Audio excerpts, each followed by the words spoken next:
guys, it's Jane. I'm here today to do a My Bookish Life episode.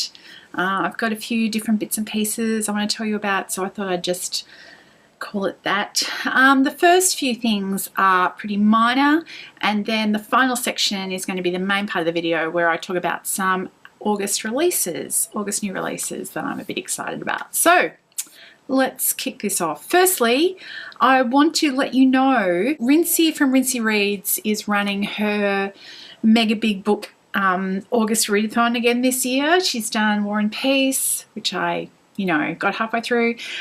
She's done Moby Dick, which I didn't even attempt. She's done a couple of others, and this year she's doing the Three Musketeers, and I'm joining in. I think as of right now, this minute, I am up to date, which is fairly excitement.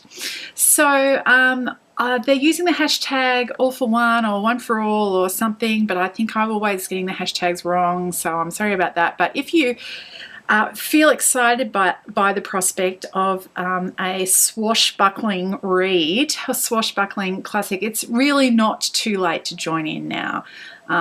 It is a long book, but the chapters move along. I actually only started a couple of days ago and I've already caught up. So that's the first thing I wanted to mention. The second thing I wanted to mention is that at the end of the month, it's VidCon Australia again for the second year, and I'm going to be there.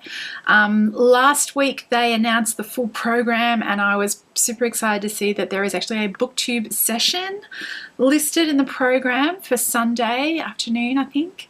So I'm not going to be running a meetup or anything. I am just going to be heading on down to the booktube session, and I hope that anybody else who's watching this and is going to be at VidCon Australia will join me there. I'm really looking forward to maybe catching up some of the people that I met last year for the first time, and hopefully a few new faces as well. And finally, before I get onto my list of August releases I wanted to talk about, I thought I would mention, if you haven't heard, BookTube actually made the New York Times a couple of weeks ago, and I'll link in the description to the article.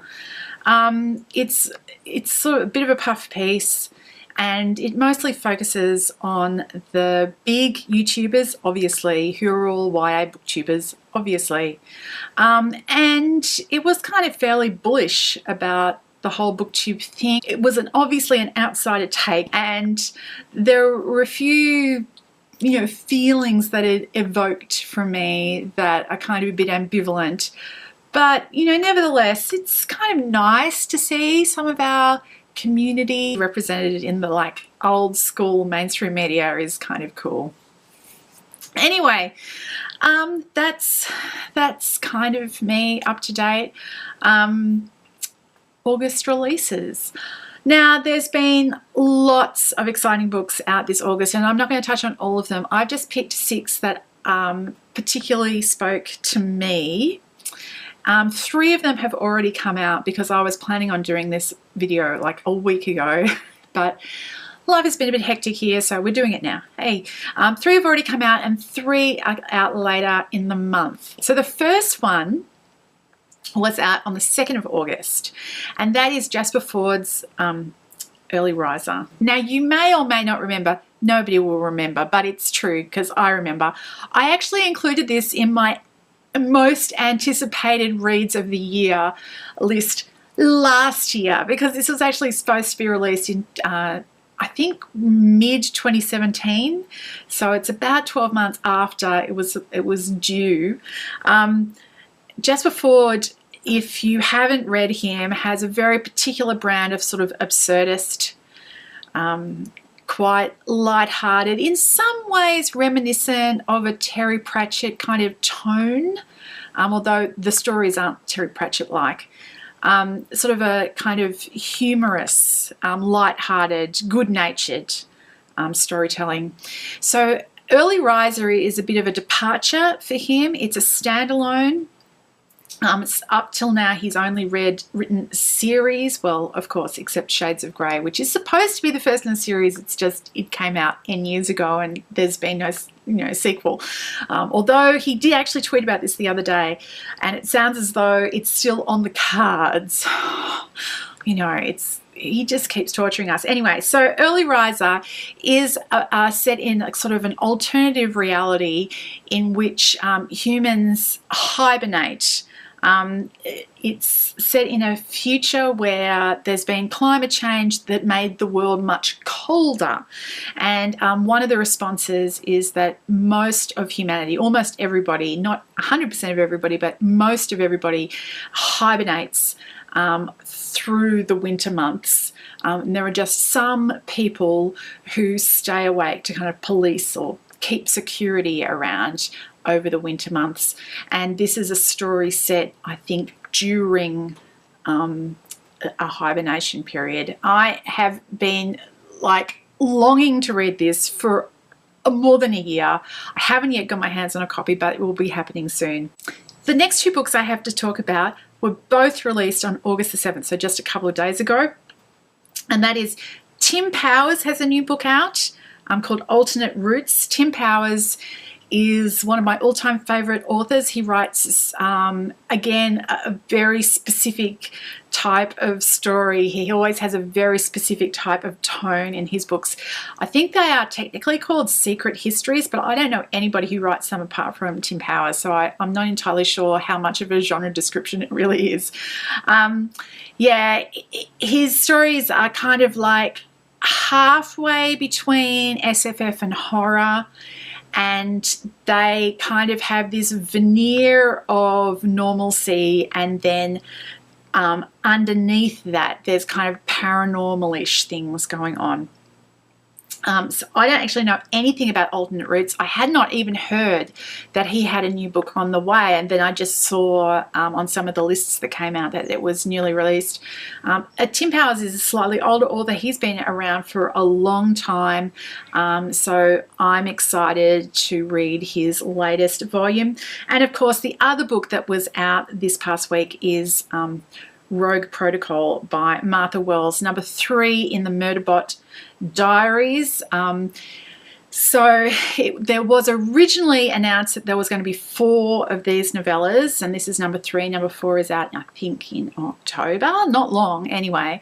But it's actually I'm pretty sure I have recently heard that Martha Wells has now signed a contract to provide more Murderbot. So it's not going to stop at Exit Protocol. There is actually more on the way, which is super exciting because Murderbot was one of my top reads from last year. And I really enjoyed number 2, and I'm super psyched about number 3. Okay, the second 3, the 3 that are coming out towards the end of the month. Firstly, on August 21st, Mary Robinette Kowal's The Fated Sky is being released. This is the sequel to The Calculating Stars from last year. I have not read The Calculating Stars, but let me tell you, it is lately seems to have been getting more buzz than almost any other book that I didn't read last year, and so I'm feeling really like I've let the side down not reading that one. I have not read anything by Mary Robinette Kowal that I haven't really enjoyed, and I've heard that The Calculating Stars is a super good read, so The Fated Sky, which is coming out at the end of the month, is a good, motivation for me to get onto that other book. Also on August 21st, Connie Willis has a collection of novellas, a bind-up of 3 novellas coming out called Terra Incognita. My understanding is that none of these are new stories, but it's particularly poignant for me because one of the stories, Remake, is the first Connie Willis story that I ever read and the one that made me fall in love with her.